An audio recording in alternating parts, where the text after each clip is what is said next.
Kabajamoo hordoftoota Gumii Raayyaa kam jirtu?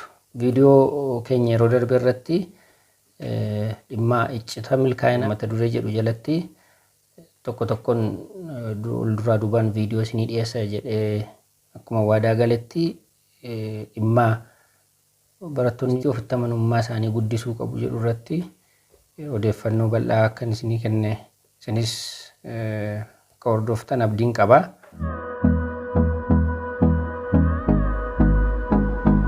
Saarraa keessatti immoo mata dureen isinii qabadhee dhiyaadhe kan inni jedhu kaayyoo ofii beekuu jedha.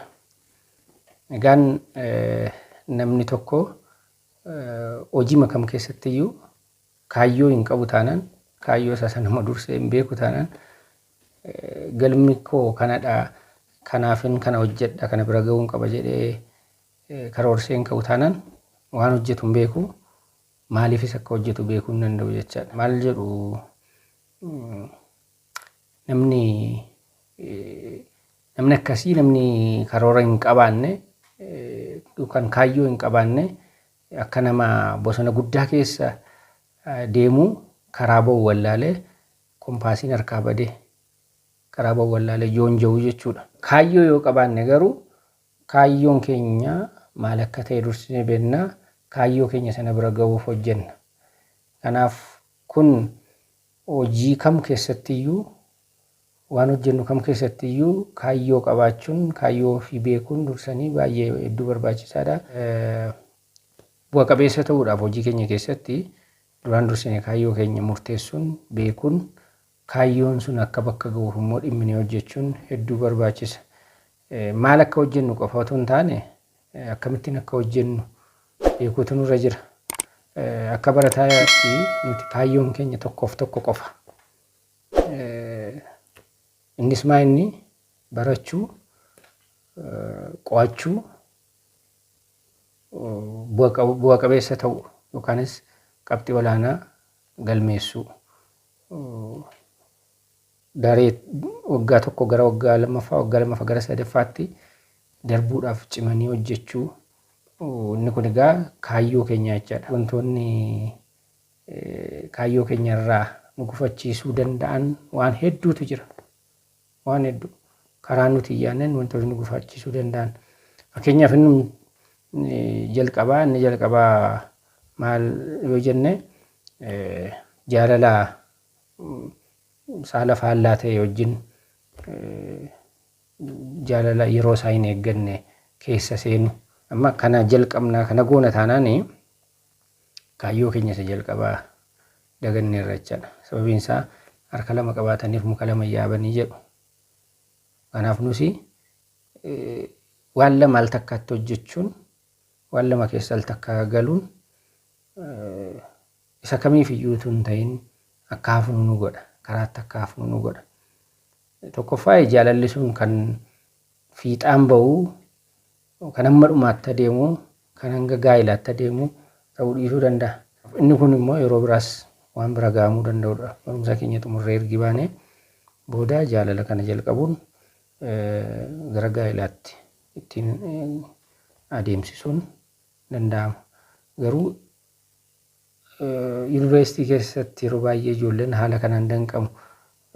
Jaalala yeroo isaanii eegganne keessatti kufuu, yeroo isaanii baay'ee isarratti dabarsuu, yeroon qo'annaa isaanii jalaa qabamaa. Utuu isaaniin qo'atiin qormaata yeroon qormaataa ga'a kan qabanii kan dhiisan wallaalu.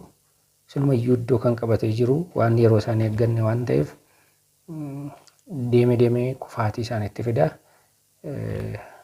Rakkina keessa isaan buusuu danda'a jechaadha. Kun isa tokko. Kanaaf dursinee beekuun nurra jira amma nuti. Kaayyoo keenya dursinee beekuun nurra jira wanti jedhameefis wanta biraatiif iddoo kennuun nurra akka hin jirreefidha. Jala murree kaayyoo keenya hin beeknu taanaan isa yeroo hundumaa yaannu waa'ee isaa taanaan isaafis dhimmineen hojjennu taanaan wanti biraa dhufeetti dabalatu keessummeeffameennan suuta iddoo sammuu keenya keessaa dhuunfachuu danda'a. Akkuma dabalataatti dhufee seenee kaayyoo nuti duraan qabnu sammuu keenya keessaa baasee ofii isaatiiyyuu guutummaa guutuutti iddoo fudhachuu danda'a waan ta'eef waan dabalataa karoorsuun gara sammuu keenyatti utuu hin finnu ta'e hedduu barbaachisaadha. Kana ta'uu baate garuu rakkannaa. Kanaafis fakkeenya kan ta'an barattoota baay'eetu jira. Isinis wanta yuunivarsiitii keessa warri jirtan warri buleeyyiin wanta argitan qabaachuu dandeessu. Wantoonni odeeffamanis baay'eetu jira. Kanaaf waan kanarraa barree immoo waan dursa kennuufii qabnuuf dursa kennine isa booda dhufuu danda'uuf immoo yeroon isaa ga'utti itti deebi'uun hin danda'ama. Inni biraa dhaabii oolaa kan jedhamu jira yuunivarsiitii keessa. Namoonni tokko immoo gabaa gurraacha jedhanii si waamu. Dhaabii oolaa jechuun kan lafa oolaan itti gurguramtu jechuudha. Waan biraa miti. Kanaaf galgala barattoonni dhiiraaf barattoonni shamarranii jaalala yeroodhaaf ta'e isa silaa wajjin tokko miti. Guyyaadhaan lakkaa'amuu danda'a kuni ji'aan lakkaa'amuu danda'a. Isa dhaabbataa ta'e miti. Jaalaluma yeroof ta'e achumatti dabarsuudhaaf waliin dabarsuudhaaf bakka itti wal arganii walii wajjin jaalala yeroof ta'e kana waliin dabarsanidhaan dhaabii oolaan ni jedhama kun maqaaf akkasitutti kenname. Har'allee egaa beekonni jiraachuusaa hin jiraata jedhee manni yaada. Akkasittiin beekama garuu dur. Kanaaf shamarranii fi dhiironni bakka isaa itti wal argan jaalala yeroof ta'e itti dabarsan yeroo isaanii itti qisaasessan waan hin barbaachisne irratti yeroon sun yeroo itti qo'achuu malan ta'etu jiru walii isaanii qo'annaarraa wal danquudhaan galgala bakka isaaniitti wal arganii jaalala fiixaan bahuu hin dandeenye kan yeroof kan ta'e. Inni kun ni jalqabaas ta'e asirratti kan arginu jaalalli akkasii infatuation jedhama. True love isa jennu tun ta'in infatuation. Miira irratti kan hundaa'e yeroof kan ta'e fiixaan bahuu kan hin dandeenye garuu kaayyoo keenya isa bu'uuraa kan ta'e irraa nu danquu kan danda'u jechuudha. Kanaaf dhimma baktaraa Amaariffaan baktaraa jedhama.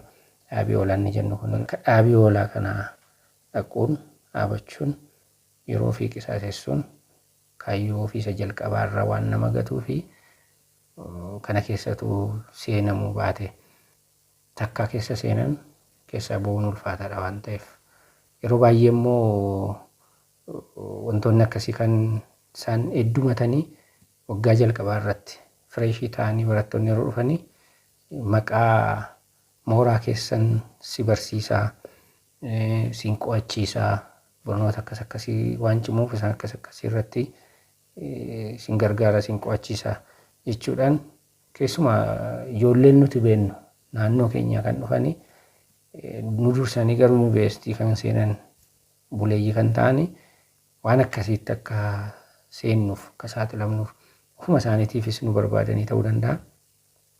Siin qo'achiisaa mooraan si barsiisaa jechuudhaan gara ofii isaaniitti suuta nu harkisuudhaan deemanii kaayyoo keenyarraa kan nu kaachisu haala akkasii keessa nu galchuu danda'u. Dhaabii oolaa jennu kan akka dhaabannu waa'ee jaalala yeroo isaan eegganne kanarratti xiyyeeffannee yeroo hundumaa waa'ee isaa akka yaadnu qo'achuu dhiisnee achuma dhaabachuudhaan yeroo keenya akka dabarsinu nu gochuu danda'u. Egaa namootumti nuti ijoolleemti nuti amannu jaallannu itti dhiyaannu jennu haala akkasii keessa nu buusuu danda'u. Yeroo baay'ee immoo dhimma kanaaf rakkina kanaaf kan saaxilamu ijoollee shamarran akka isaanii ofii dursanii waan kana keessa seenanii dura ta'e ishee kaanis haaraa reefu kan dhufte dhiibanii keessa galchuu nama biraatiifis ta'u dhiibanii keessa galchuudhaan haala hin taane keessa buusuu danda'u. Takka keessa seenan immoo keessaa bahuun ulfaataadha waan ta'eef kanarraa of eeggachuun kun immoo wanta darbu miti. Yeroo isaas kan eeggate miti. Yeroo eeggate dhufuu waan danda'uuf garuu kaayyoo keenyarraa barumsa keenyarraa nu gufachiisuu waan danda'uuf barataa isa dhiiraafis ta'e isa shamarraniifis wantoonni akkasii barbaachisoo miti yeroo isaanii malee. Kanaaf caalmaadhumatti dhimmoota akkasii irratti yeroo gubuurraa dhimmoota bu'uuraa ta'an kaayyoo keenya bakkaan ga'uuf kan nu gargaaran irratti xiyyeeffachuun barbaachisaadha. Warri kaayyoo isaanii irratti xiyyeeffatanii haala akkasii kana keessa dhiibamanii iyyuu hin galu jedhan garuu yeroo baay'ee akka maalitti ilaalamu akka gowwaa duufaa hin qaroomnetti ilaalamuu danda'u. Egaa akka namni itti hiikkatedha doofummaanii. Gowwummaanis akka namni itti hiikkatedha. Namni kaayyoo isaatiif dhaabate, namni yeroo isaatti fayyadamu, kaayyoo isaa bira ga'uudhaafis namni cimee hojjetu gowwaan jedhamu yookaanis doofaan jedhamu. Doofaan yoo jedhame isa kamidha? Isa kaayyoo isaa gatee dhimma biraa keessa galee gabaan waan baateef nagaddii jedha. Isa ba'eef dhiisee isa dhimma biraa keessa nama gale kaayyoo isaa nama dagate. Irratti garuu waan haala hin barbaachisne keessa nama galu dursee garuu haalli hin taane akka itti dhufu nama hin hubanne nama akkasiidha doofaan. Kanaaf kaayyoo keenya irratti waan xiyyeeffanneef isaaf waan hojjenneef bu'a qabeessa ta'uudhaaf waan honnanneef haala namoonni barbaadan keessa galuu waan dinneef waan hin barbaachisne yeroo isaa kan hin eegganne keessa hin gallu jenne waan isaan hin mormineef doofaa yoo hin jedhani rakkina hin qabu.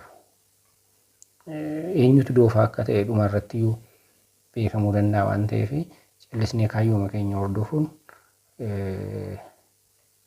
haala waan manaa baaneef irratti xiyyeeffachuun barbaachisaadha kan jedhudha. Kanaaf barumsa keenya xumurree hanga baanutti kaayyoo keenya dagachuun akka nurra hin jirre. Yooma eebbifamne illee dhimma hin barbaachisne haala hin barbaachisne kana keessa yoo galle wantoota kaayyoo keenya irraa nu kaasuu danda'an kanarratti yoo xiyyeeffanne gorsa namaatiinis haa ta'u yooma eebbifamne illee qabxii nama gammachiisuun miti kan nuti eebbifamnu. Sababiin isaa sammuu waan biraatiinis dhiphataa jiruun waan hojjennuuf qabxiin keenya baay'ee gadi bu'uu danda'a. Egaa isarra immoo yoo darbes ari'amuus dandeenya. Inni biraa kaayyoo keenya irraa kan nu kaachisuu danda'u afaan Oromootiin maal akka jedhamu beeku naayit kilab isa jennu. Afaanuma kanan Ingiliffaama kanan fayyadama. Naayit kilab isa jennu naayit kilabii barattoonni baay'een yeroo baay'ee naayit kilabii kana dhaqu achitti dhiisifatu achitti yeroo isaanii dabarsu waan gaariitti fakkaata. Ammas taanaan yeroon achitti darbu suni yeroo qo'annaati, yeroo barumsaati. Sababiin isaa mana keenya baanee gara mooraa itti barannu gara yuunivarsiitii kan dhufneef jenneerraa kaayyoo tokkoof tokko qofaatiif barachuudhaaf qo'achuuf eebbifamnee bahuudhaaf beekumsa gahaa argachuudhaaf. As dhufnee garuu naayit kilabii deemna yoo ta'e yeroo qo'annaa keenya achitti dabarsine yoo ta'e baay'ee miidhamna. Miidhaan keenya waa tokko lama duwwaa miti waan hedduudhaan ta'uu danda'a. Kanaaf inni kunis jala murree beekuun nurra jira, irraas of eeguun nurra jira. Kunis akkuma sakaanii jalqabaa yoo beekna ta'e ofuma keenyaan dhannaa yoo beeknu ta'e immoo namoota biraatiin dhiibamna. Dhiibbaa hiriyaa waan taane keessa nu galchuuf kan godhamu kuni hedduurraa of eeggachuun barbaachisaadha. Hiraa keenya yoo ta'e kan nuti siqu kan nu jaallatu kan jaallannu baay'ee kan walitti dhiyaannu yoo ta'e garam taanetti nu geessa nu oofa taanaan hirummaan isaa yoo nutti hafe wayya. gorsa keenya nagaa yookaan hin dhageessu yoo taate wal wajjin itti fufuu hin danda'ama. Kaayyoo manaa baaneef irratti xiyyeeffachuun waliin hin danda'ama. Garuu kaayyoo keenya nurkaa buusuudhaaf, nurkaa gatuudhaaf dhimma ofii barbaadu irratti nus akka xiyyeeffannu yoo barbaada ta'e kun maan ta'u jennee mormuutu nurra jira. Yoo dandeenye deebisuun nurra jira. Gorsuun nurra jira. Hin danda'amu taanaan garuu ofii keenya hiriyummaa sana dhaabuutu nurra jira. Haala kanaan ofii keenyaaf of eeggannoo gochuutu nurra jiraata. Naayit kilabiin mooraa alatti halkanii kan gaggeeffamu waan mooraa alatti halkan gaggeeffamu yeroo dheeraa fudhatu kana maatiin keenya yuunivarsiitii akka jirrutti beeku, nageenyi keenya akka eegamutti beeku. Nuti garuu iddoo hin taane haala hin taane keessa jirra. Achi deemna taanaan garuu wantoonni nurra ga'uu danda'an waan hedduudha. Fakkeenyaaf amma achitti dhiisifannaa namni naayit kilabii dhaqee dhuguun isaa nafuu, machaa'uun isaa nafuu, yeroo dhugee machaa'u immoo tarii achi bula taanaan walquunnamtii saalaan barbaachisne keessallee galuu danda'a. Yeroo kana kun immoo waan fidee dhufu rakkina mataa isaatii dhukkubas haa ta'u yookaan immoo ulfaa'us ta'uu danda'a. Isaan kun amma rakkina dhimmi nuti ofii keenyan keessa of gashee kun gotatee nutti fiduudha jechaadha. Kanaaf machaa'uu dandeenya, machoofne achi buluu dandeenya. Nama naayit kilabii jiru dabalataa immoo nama dhugee machaa'ee wal loluudhaaf sababa xiqqootu ga'a. Kanaaf naayit kilabiitti argamnee dhugnee yoo machoofne akkuma keenya inni kaanis machaadhaa waan ta'eef sababa xiqqoodhaan walitti buune wal loluu dandeenya. Wal loluu duwwaa miti kan afaaniin wal loluu duwwaatu hin ta'in wal tumuun, wal reebuun, wal madeessuun hin dandeenya. Wal reebuu sana keessatti miidhamnee gara mana yaalaa dhaquu dandeenya. Miidhamnee rukutamnee dhiignee ilkaan nurraa cabee gara mana yaalaa dhaquu dandeenya. Yookaan immoo nama wajjin wal lolle sana miinee faallaa isaa gara mana sirreessaa deemuu dandeenya jechaadha. Argitanii rakkina meeqaa qo'achaan jirru, barachaan jirru, kaayyoo keenya ganneerra isarrayyuu moo darbinee nama wajjin wal lolle yookaan hidhamuu yookaan immoo miidhamanii gara mana yaalaa dhaquu wantoota akkasii nutti fida. Kanaaf walumaa galatti maal nutti fida jechaadha? Miidhaa qaamaa, miidhaa hawaasummaa nutti fiduu danda'a. Darbees immoo miidhaa dinagdee illee. Sababiin isaa maalidhaa? Qarshii maatiin keenya ofirraa kutanii waan hin qabne irraa rakkatanii kutanii nu erganii nu eessatti balleessaa jirra jechuudha. Mana dhugaatitti naayit kilabiitti balleessaa jirra jechuudha. Kanaaf miidhaan isaa waa meeqa? Tokkoffaa kaayyoo keenya irraa kaanee irraa qo'ataan jirru, dubbisaan jirru, qormaataaf of qopheessaan jirru, beekumsa horataan jirru. Yeroon keenya qisaasaa jira. Lammaffaa nama dhugnee machoofnee nama wajjin wal rukutuu, wal reebuu, wal miidhuu dandeenya. Achi keessatti nuyi miidhamnee gara mana yaalaa. Miidhaan keenya olaanaa ta'uu danda'a. Yoo miine immoo gara mana sirreessaa deemuu dandeenya. Hawaasummaan keenyas miidhame. Kaayyoon keenyas miidhame. Ikoonomiin keenya yookaanis dinagdeen keenya illee ishemti xinnoon suni maatiifis hin taane qarshichi asitti ittiin dhunne waan biraaf isaan argame immoo ittiin dhunne balleessuu dandeenya jechaadha. Kanaaf as keessatti egaa nu ofii keenyaan yuunivarsiitii keessatti mooraa ala sa'aatii barbaanne deemnee sa'aatii barbaanne deebinee galuu hin dandeenya. Daangeffamaadha waanta ta'eef. Kanaaf mooraa alatti rakkina nuyi uumnee ittiin miidhamnuuf immoo yuunivarsiitiin nu gaafatamuu hin danda'u. Ofuma keenyatti gaafatamummaa isaa fudhanna. Yoo hidhamnee yuunivarsiitiin waa'ee isaatiif itti nu gaafatamuu hin danda'u. Namni nu rukute yoo mana yaalaa deemne yuunivarsiitiin waa'ee kanaaf itti nu gaafatamuu hin danda'u. Sababiin isaa itti gaafatamni yuunivarsiitiin qabu mooraa keessatti. sa'aatii eegamu keessatti sa'aatii hin eegamne ala eeyyama nama kamiinuu ala bakka barbaanne deemnee waan barbaanne goone yuunivarsiitiin nuuf dhimma kanarratti itti gaafatamummaa qaba jechuu hin dandeenya. Gaafatamummaan isaa kanuma keenya jechaadha. Waan hundumaan yoo kufne jechuun kaayyoo keenya irraa kaannee areemne yoo galle itti gaafatamummaan kan keenya. Yoo namni nu rukutte itti gaafatamummaan kan keenya. Yoo hidhamnes itti gaafatamummaan kan keenya. Kanaaf kana hundumaa dursinee beeknee kaayyoo keenyaaf hojjechuu waan hunne irratti xiyyeeffachuu isa galmaan ga'uuf immoo yeroo hundumaa lamaanii hojjechuun baay'ee barbaachisaadha jechaadha. Kanaaf yeroo keenya yeroo qo'annaa waan nu jalaa gubu irraa of eeguun nurra jira. Wantoota amma kakaasne yeroo qo'annaa keenya wantoota guban kana ofirraa ittisnee yookaan eeggannee kaayyoo keenya bira ga'uudhaaf akka karoorfannetti hojjechuun dhama'uun nurraa jira. Isaan kaaniif piraayoritii wanti jedhamu jira. Jireenya namaa keessatti wantoonni barbaachisan baay'ee ta'uu danda'u. Wantoonni baay'een sun garuu haal takkaa barbaachisu jechuun hin danda'amu.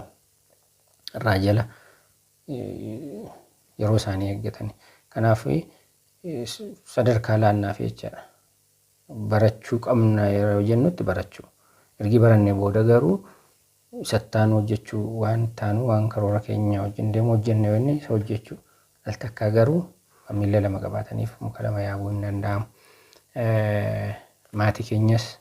Maatiin keenya amma yuunivarsiitii akka jirrutti barumsa keenya haalaan barachaa akka jirrutti nageenyi keenyas akka eegamutti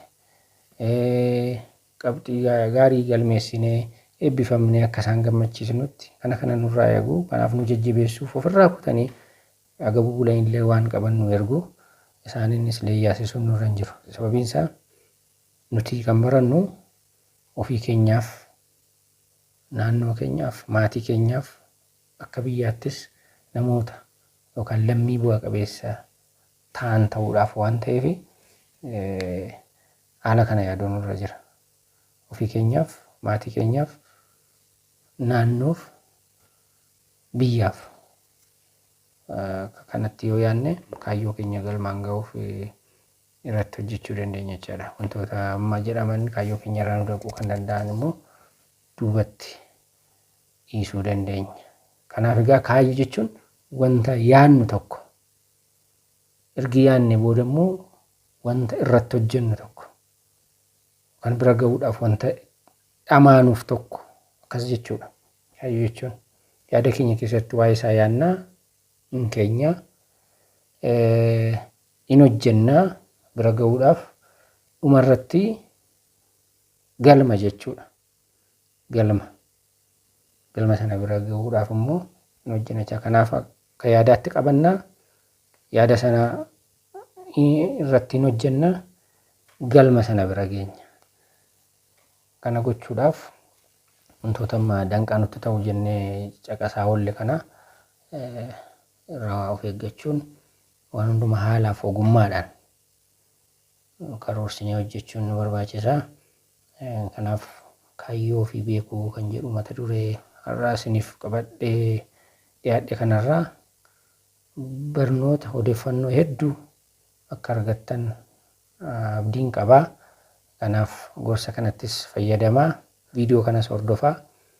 Warri kaanis akka hordofaniif sheer godhaa fi maatii keenya ta'a. Har'aaf asuma irratti raawwanne yeroo itti aanutti immoo mata duree sadaffaadhaan gorsa sadaffaadhaan walitti deebinaa.